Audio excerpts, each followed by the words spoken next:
Hello Internet! My name's Patrick and this is Fringeworthy, a show where I talk to you about weird Magic decks. Today we're talking about one of my favorite legacy decks of all time, Mono Blue Martyr. Now, I picked Mono Blue Martyr for a few reasons.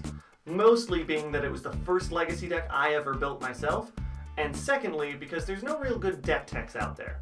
Now, there have been some changes for the version I'll be talking about compared to Greg Hatch's original version a few years ago, but the main gameplay is the same. Now, let's get started. This is Greg Hatch's original, or as close as I could find, Mono Blue Martyr build. It's really great because it was a great read on the meta at the time. This deck absolutely demolishes Storm and other combo-based decks. The meta where I've been playing has shifted a little bit more towards a lot more creature-centric decks and some more tempo-related plays, so I've had to make some changes. Those changes look a little bit like this. First off, the biggest change is I've swapped out the Curse Catchers for Mausoleum Wanderers. I added 2 Ancestral Visions for extra card draw. I cut back on some of the Flusterstorms and Elementals in the combo because the combo's a little harder win against creature-based decks. I moved a Sprite from main board to the sideboard. I put the GTs in main board because I was running them every single time. We'll talk more about the sideboard changes when we get to the specific cards a little later. So, let's talk about the draw engines of the deck. First up, we've got Ninja of the Deep Hours and Ancestral Vision. Both of these are great ways for the deck to draw cards. Mono Blue Martyr is a very strange deck because almost every single trade we make is disadvantageous for us playing it. This means we're usually trading 2 of our cards for 1 of theirs. Now normally, this wouldn't work well for the deck. You'd end up getting out-traded and the opponent would eventually win. We're able to keep up because we have powerful draw engines, the most powerful actually being Sky Hussar. It's impossible to cast Sky Hussar, but we can put it in with Aether Vial. Mostly we're using it for its forecast ability, which means free card draws every single turn. The next most important cards in the deck are, of course, our 4 copies of Force Spike, 4 copies of Force Spike, and 4 copies of Force Spike. Oh wait, that doesn't look right.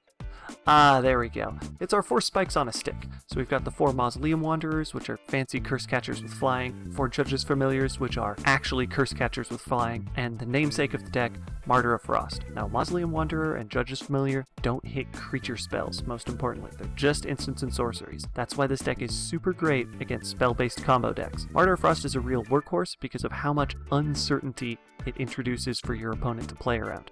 We could have a hand of about 5 or 6 cards, but how many of them are blue and how many of them are we willing to reveal? Not to mention, none of these creatures care whether they're tapped or untapped, so that means it's free-ish to draw the card with Sky Hussar every turn. Next up, we've got some support cards. We've got Aether Vials. We usually want to stick Aether Vial on 1 just to keep putting stuff in, and Scabarunator to make use of all of these creatures that we're sacrificing to counter spells. We've also got some other counters in the way of Spell Stutter Sprites, 2 in the main board, 2 in the sideboard, and 4 Dazes. Basically, we want the cheapest counter spells possible. Speaking of which, we run 4 copies of Force of Will and 4 copies of Force of Will. Wait, oh, that's bad Force of Will. That's Disrupting Shoal. Disrupting Shoal is a great card in this deck, mostly because we run a ton of 1-drops, a good number of 2-drops, and even a couple 3-drops in the sideboard. And Disrupting Shoal is great for countering Force of Will by pitching a Sky Hussar to it.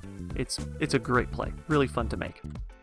Lastly, we've got this Niv Magus Flusterstorm combo. The idea of the deck is to spam out as many free spells as possible, then cast Flusterstorm and exile them all onto the Niv Magus Elemental. This makes the Niv Magus Elemental gigantic. There are times when I've been able to swing in with a 7-8 starting on turn 2, so it's a very powerful combo. Against decks that don't have many spells, such as Eldrazi, we have to rely on countering our own spells to get the Flusterstorm count up high enough. This makes this a riskier strategy, so I've sort of scaled it back a bit, just so that we can have more consistency with our other creatures. We also have some non-counterspell removal in the form of Snapback and Chain of Vapor, just to deal with some pesky permanents, and Umezawa's Jite. Most of these creatures, if we're not tapping them down to Sky Hussar, we can run them into the wall and let them die, and it's perfectly fine. It feeds the Scabarunator, puts charges on the Jite, and Jite can give -1/-1 to enemy creatures, and take out some pesky small things like Deathrite Shaman and Flicker Wisp and Delvers. Really, really powerful card in the deck. And lastly, the mana base.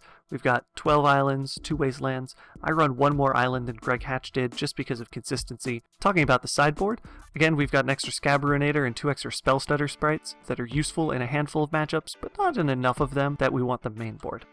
We've got Tormar's Crypts to interact with graveyard decks, and Pithing Needles to take care of pesky permanents. This category is what I call the landhosers. Back to Basics really shuts down on all sorts of decks that run a lot of non-basic lands. As you can tell, our only non-basic lands are wastelands, and we only need to tap those once. Submerge is also something to board in against any deck that runs any kind of forest. Don't be afraid to cast a bunch of free submerges on your own Niv-Magus elemental and exile them to make him huge. Now, the story behind Ivory Tower being in the deck, I heard from the original coverage of Greg Hatch playing this deck back in 2014, where he found it in his trunk and said, "Aha, that's the answer," and put it in his sideboard. No one's quite sure what the question is that Ivory Tower is answering, but most guesses are burn. This deck likes to hold a lot of cards in hand, and so Ivory Tower every turn can gain you 2 to 3 life. And the last and spiciest of the sideboard options is Teferi's Realm. Teferi's Realm is a very interesting card, which its text should just read, "Call a Judge." The main use of this is twofold. One, it helps us beat burn, and I'll talk more about that in just a bit, and it also gets around Chalice decks, which are one of the biggest problems that we have. Now, let's talk about some matchups. First matchup we want to talk about is Burn, like I said. Burn is a really rough deck because, as I was saying, they can be very fast. But the biggest thing that we have going for us is the Ivory Tower. We can Spell Stutter Sprite, bring those in from the board to counter more of their one-cost spells, and Teferi's Realm. With Teferi's Realm, we always want to name enchantment. Teferi's Realm is the only enchantment we run, and if they've got Eidolon of the Great Revel out, on our upkeep, we'll choose to phase out all enchantments, so we won't be affected by Eidolon's ability. On their upkeep, Teferi's Realm will still be phased out, and Eidolon will phase back in. They won't get a chance to choose something with Teferi's Realm to phase out. They'll have to deal with having the Eidolon of the Great Revel up on their turn, and we won't have to worry about it on our turn, because as you can tell, most of our spells cost less than 3. Next up is Death and Taxes. Death and Taxes is one of the harder matchups for us, specifically because there's so many threats for us to try and counter, and only so many ways to counter them. Sanctum Prelate is a very, very good card if they play it and name one. Regardless, some of the biggest threats to watch out for are Stoneforge Mystic, Thalia, and Sword of Fire and Ice. Thalia is bad because the deck is built around playing free things, so making free things not free is bad.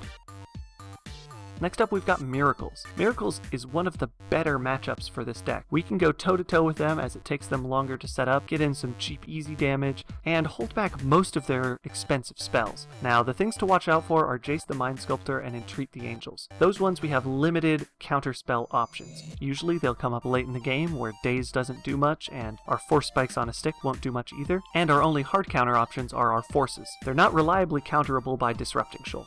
Now, Sensei's Divining Top is not a huge problem, Counterbalance can be. For the board, we always want to pull in Pithing Needle, naming Top, and then a second one, maybe naming Jace the Mind Sculptor. Now, for Shardless Bug, this is a really rough match for us. There's a lot of value trades that they make that we just can't keep up with very well. We have to watch out for the Shardless Agent Cascades and the Baleful Strixes. Abrupt Decay is also a problem, and one of the reasons why I've been toying around with having Misdirection in the deck. So, if you end up running up against a lot of decks with Abrupt Decay, consider putting in Misdirection, or Divert, like Greg Hatch had in the sideboard of his original build. Other than that, just try to trade as well as you can with their creatures, and switch towards the Scab Ruinator kill of sacrificing a lot of creatures to try and counter things, so you can play in a Scab Ruinator, since that will ruinate any of the creatures they're running, except Baleful Strix. You gotta deal with those with a GK or something. Show and Tell. Show and Tell's a combo deck. We do well against combo decks. Here are their combo pieces. Counter them. Sneak and Shell. Same sort of thing, except we bring in a Pithing Needle to deal with sneak attack.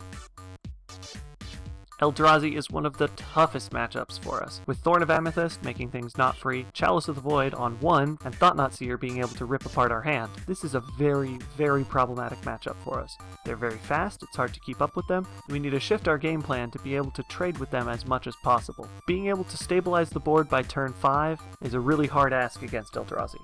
Next up, we've got Aggro Loam. Aggro Loam is a really rough match for us game 1, but in game 2, we board in literally everything. Everything in the sideboard is good against something in Aggro Loam.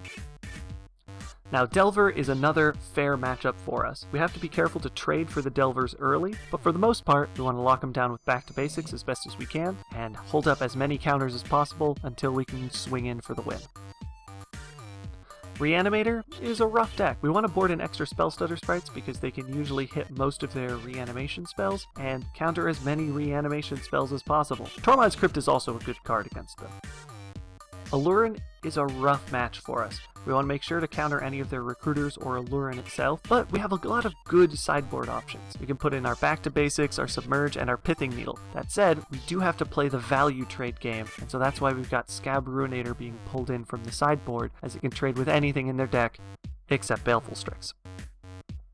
Elves is a rough matchup for us as well. It's a creature-based combo deck, which combo decks we should be good against, but not creature-based decks. We have to do what we can to counter the Heritage Druids, the Quirion Rangers, and the Wirewood Symbiotes, really the things that enable the strategy to combo out, get big mana, and get a Craterhoof Behemoth, and Spellstutter Sprites and Pithing Needles help with that. It's not a really great matchup for us, but we do what we can.